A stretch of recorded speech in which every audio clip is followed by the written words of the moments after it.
Hello everyone, this is Namita Basnotra and this video is on introduction of ratios. We come across many situations in our day-to-day life when we have to compare two quantities of same type. So we will be comparing such situations in two different ways. The first way is when there are two girls, the good friends Avni and Sasha, and they have their toy houses, and they want to compare who is having more toys. So if you see Avni's toys house here, she has 9 toys in it, and whereas Sasha's toy house, she has 15 toys in it.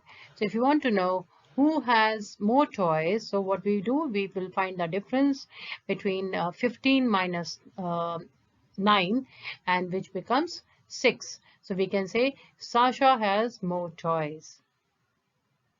So in this, we are comparing by finding the difference. So let's take another example. So here you can see Aisha and her father, and Aisha's weight is 25 kgs, whereas her father's weight is 75 kgs.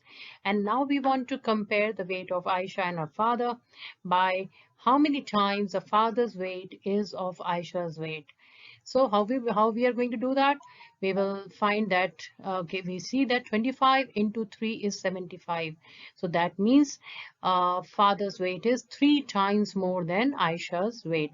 So in this case, we are comparing by knowing the number of times.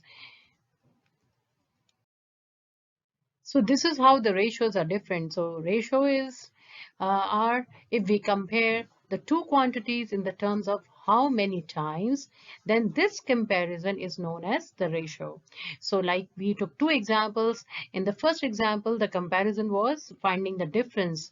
And in the second comparison, we were finding out how many times the father's weight was heavier. So that means the second example was that we were finding the ratios between the weights of the father and the daughter, that is Aisha. So let's learn more about ratios. So now first thing that you should know is that we denote ratios with a special symbol, and the symbol to represent ratio is the colon symbol here. Okay, so what does that mean? That means if you have to write 4:3, like we're writing a 4:3, so we will write 4 colons, 2 dots here and 3, and we will read it as 4:3. So the colons here is read as is to. Now let's take that example 2 that I've taken with you earlier again and see how can we solve the ratios. So in this, we have to find the ratios of father's weight to Aisha's weight. So first of all, we know that the father's weight is equal to 75 kgs and Aisha's weight is equal to 25 kgs. Now to find the ratios first, we can express, you should know that we can express the ratios in the form of fractions also. So what I do, I write the ratios in the form of fractions. So I write 75 upon 25 here. That means father's weight upon Aisha's weight here, 75 upon 25. So this is a fraction that I'm writing here. After that, next step will be that I will reduce this fraction and bring it. So when I reduce it, I know that the 25 threes is 25 ones is 25 and 25 threes is 75. So my lowest form of the fraction will be 3:1. After doing this, now I have to represent this answer, this figure that I've got in the form of ratios. So what will I write? I will write it as 3:1. So we can express, so what does this mean? This means that the father's age, because the father's weight is coming first, it's on the numerator. The numerator always comes first, remember that. So 3:1. So that means father's age is 3 times more than Aisha's age. So now when we have two numbers written in the form of A is to B, let's say A is the first number and B is the second number. So in this case, the first term, that is A, is called antecedent, and the second term, that is B, is called the consequent. Another thing that we should note is that the ratio 3:2 is different from 2:3.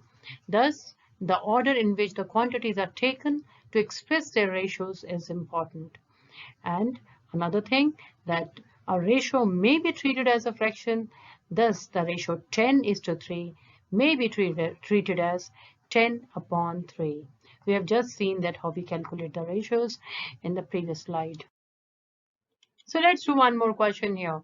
If there are 35 boys and 25 girls in an exam hall, then what is the ratio of number of boys to total students? So now, first thing we have to see is that what is given to us. We have 35 boys and 25 girls in the exam hall, but we don't have the total number of students. So what is the first thing that we should do? Yes, you're right. First, we should find out what is the total number of students in the class. And how do we do that? We will be finding it by adding the number of boys and number of girls to find the total. So how many boys are there? 35. And how many girls are there? 25. When I add that, I get 60. Easy, no? After that, I have to find the ratios, means I have to find in the order of number of boys first and then the total, because the order is very important here. So I write that the ratio of number of boys to the total number of students is equal to 35/60, because you remember ratio can be taken as a fraction. So we write it as a fraction here. So I write 35/60, and then when I reduce it, okay, so I get 7. And then after that, I write my final answer in the form of ratio. So I write 7:12. So it's very, very simple, you see.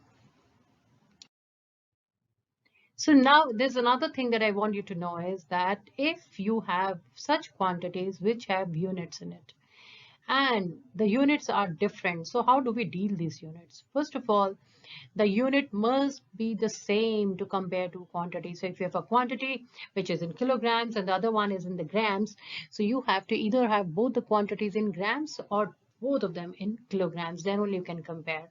So we have to compare two quantities with different units, then we need to convert them in the same unit. Then only they can be compared using ratios. Another thing is, after you convert, then we do not write any unit with ratios. So let's understand this with the help of a question. Now the question says, what is the ratio of the height of Raman and Radha if the heights of Raman is 175 centimeter and Radha is 1.35 meters.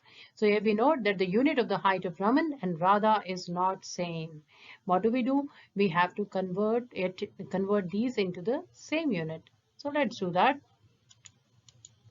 So height of Raman is 175 centimeter and height of Radha is 1.35 meter. I'll convert this into a centimeter. So I multiply it by 100 here and I get it as 135 centimeter, right? After that, we'll find the ratios of the height of the Raman and Radha. So both of them are here. We'll fill in the names to get the exact details. So here we get height of Raman is 175 and whereas height of Radha is 135. So I write height of Raman upon height of Radha, which is equal to, I'll write it in the form of fractions, 175 upon 135, which is equal to 35/27. So if I reduce that, I get 35/27. And if I have to express this in the form of ratios, what will I do? I'll write 35:27. And remember, the order is very important here. So have you observed that the moment I start finding the ratios, I don't write any unit. So the ratios are not expressed in the unit. You will not write the answer, any unit here in the answer. So as we know that a ratio can be expressed in its lowest form. For example, if you have ratio 50:15 and it is treated as 50/15, then it's in its lowest form, we will write 50/15 is equal to 10/3. Hence, the lowest form of the ratios 50:15 is 10:3. So this is a way how you can convert the ratios to their lowest form. So that was introduction of ratios. We have learned how to express two quantities in terms of ratios and some rules. In my next video, I will be coming up with some more questions on ratios and also on proportion. So till then, this is Namita Basnotra. Bye-bye.